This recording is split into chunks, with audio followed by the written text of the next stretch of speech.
Alors, nous n'allons pas minimiser les soutiens financiers déjà apportés, non plus que le volet culture du plan de relance, qui peut d'ailleurs concerner nos collectivités. Plusieurs collègues ont fait état des apports de notre collectivité à différentes catégories pour faire face aux difficultés de la période de pandémie.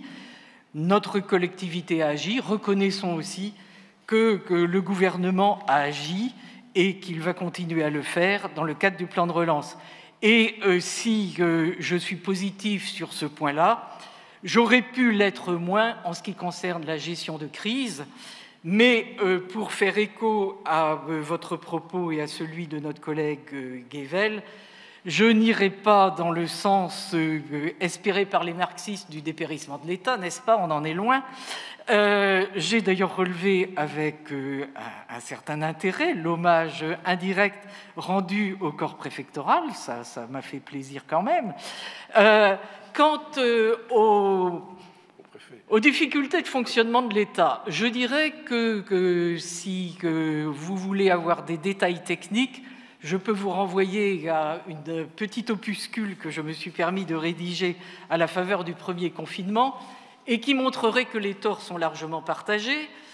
J'avais en effet œuvré, lorsque j'étais secrétaire général du ministère de l'Intérieur, pour qu'il y ait une bonne organisation de la gestion de crise sous l'égide de ce ministre, avec la mise en place d'une direction spécialement consacrée, placée auprès du secrétaire général du ministère, qui aurait eu l'autorité, notamment pour pouvoir avoir une relation fluide avec l'ensemble de l'organisation territoriale de l'État. Malheureusement, cette direction a été ravalée en une sous-direction placée auprès de la Direction générale de la sécurité civile, et c'est en 2011, vous voyez, c'était il y a très longtemps. Et puis après ça, en 2014, alors qu'il aurait fallu actualiser le plan pandémie, eh bien on ne l'a pas fait.